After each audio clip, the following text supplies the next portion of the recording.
Hey guys, Kinsley Keys here, owner, CEO, and operator, chief video producer here at Scenic Productions LLC. We're in my studio right now. Just thought I'd take a few moments out of my busy day to just kind of go over some of the equipment that I use.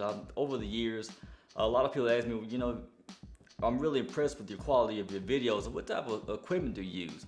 So I just want to go over a few pieces of the equipment that I use. So first, I'm going to start off with the main piece of equipment. My camera. This is an older model Canon 60D. Huge Canon fan. I just love the ease of operation of the product. I love mainly the quality of the photos and the videos that it produces. So I've been a Canon guy for several years. Hadn't really had the opportunity to get my hands on any Nikons or Sonys or anything like that. But I do kind of plan to test it out in the future just to try it out and see what it's like, get the feel of it. But for right now, I am a Canon person and I love the 6D. Now it's not a mirrorless camera, so it's kind of your older model camera, but based on the technicalities, it's a pretty good camera. I mean, I've been working with it for years and I've yet to have any complaints about the videos or photos that I produce, so I pretty much love it. Now the lens that I have on, this is what I use for my headshots, for my video productions, things like that. So this is a prime lens. So basically it's the 24 to 105 millimeter lens. So it's really good, really crisp. It has autofocus and manual focus and the image stabilizer. I love the image stabilizer. So if there's any moments where I can't have I really need a good image, stable image, this lens really comes in handy for that. So I love this lens coupled with this camera. It's been my best friend for quite a few years now. Now, notice I said this is my lens for when I'm doing my film productions and my photography and my headshots. So when it comes to like sports, I love photographing sports. This will be my go-to lens. Now, it's kind of like on the lower end of your lenses. It's a 75 to 300 millimeter, so it really gives me that long distance shot. The only downfall to this lens is it doesn't have the image stabilizer. So that's kind of something where I kind of have to bite the bullet on how the picture's going to come out. But on 9 times out of 10, I get a pretty good image. Of course, it does have the autofocus and the manual focus. So I kind of have to work with this lens a little bit, but hey, like I said, I've never had any complaints about any of my pictures when I do sports photography or anything like that. So on the most part, it's a pretty good lens, especially for it not to be a prime lens.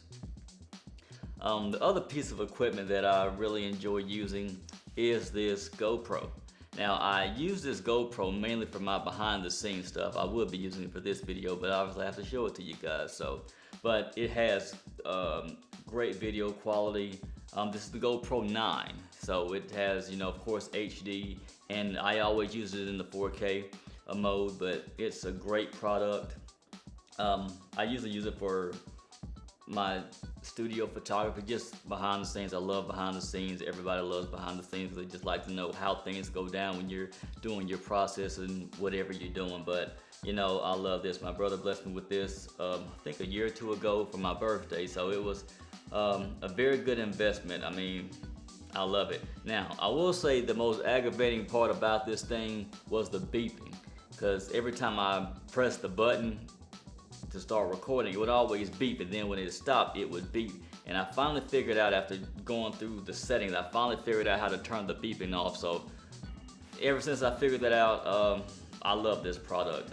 It's great quality, easy to use. It's great. Now, along with this is the arm that I use to clamp and get my stable shot, because I don't always have a behind the scenes person. So when I found this product, it's great. It's kind of on the expensive side. It was 50 bucks. Yeah. But it's a great product. It's very durable, easy to maneuver, kind of squeaks a little bit, but hey, I never had any problems out of it.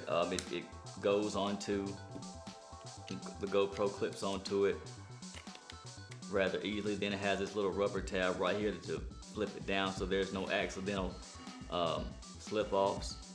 But after that, I mean, you can take it off, and also you can even take the base part off. So it's a pretty good investment.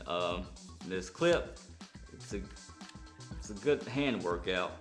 So it's very durable when you clamp it on. I mean, it has this little band right here where you can adjust, you know, how tightly can clamp onto something. You can adjust it if need be.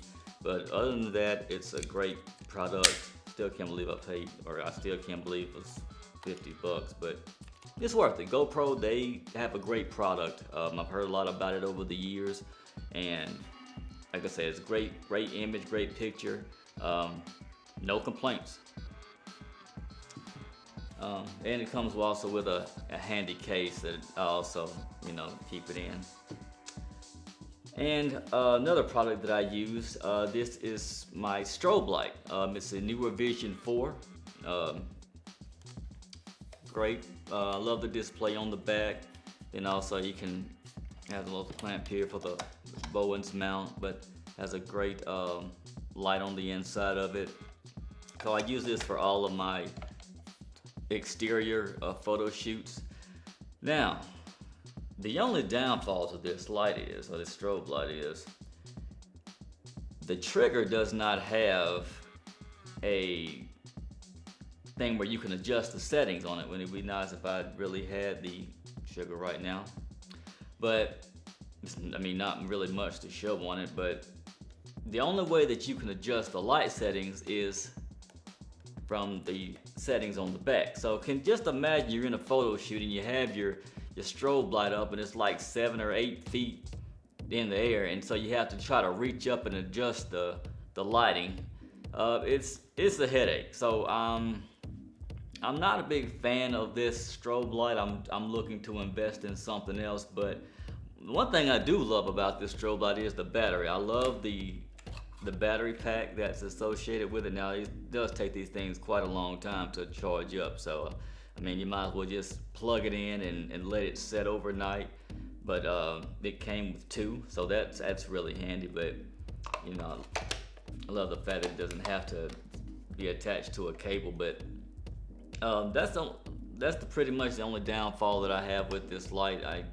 It doesn't have a trigger that will allow it to, you can make adjustments with it. So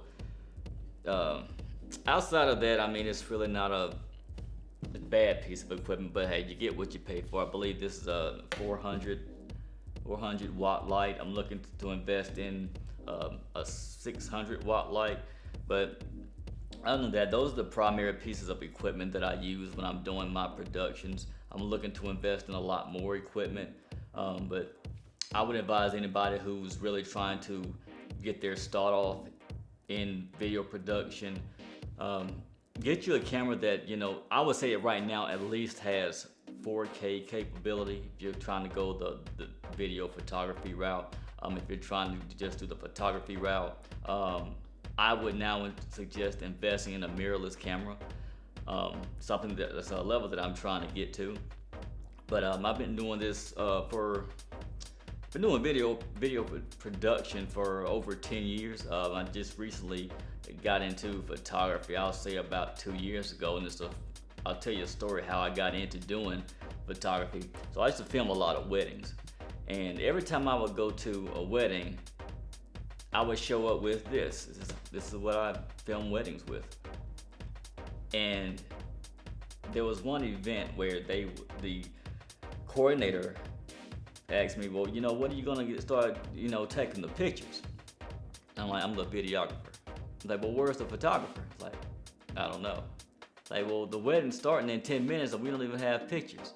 And so every wedding that I went to, or well, that particular wedding, but other weddings that I filmed, you know, they would always ask me questions like I was a photographer. And so I was like, you know, maybe this is God's way of telling me that this is a talent you may want to look into. So one day I just picked up the camera and started messing around with it, and the images didn't come out good at all. But after watching several YouTube videos and just following a lot of different photographers and picking their brain and doing a couple of tricks. I really just became one with my camera, and actually over time my photos they started looking kind of good. So I just really just started diving off into it and just doing it a lot more. And it's like now I have a passion for photography, so I'm just trying to learn more about that. I don't never want to be the type of person to say that I've mastered the art of photography or even videography, because I always feel like the field is advancing, and so I never want to be the one that's left behind. So I'm always looking to learn, advance, and enhance my craft and everything that I do. But yeah, so that's my equipment. If you have any questions, I'd love to hear from you. Just drop a question in the comments. Please give me a like. Please give me a subscribe. And let's grow our YouTube community together. But once again, I'm Kinsley Keys, owner, CEO, and chief operator and video producer for Scenic Productions LLC, and I look forward to hearing from you.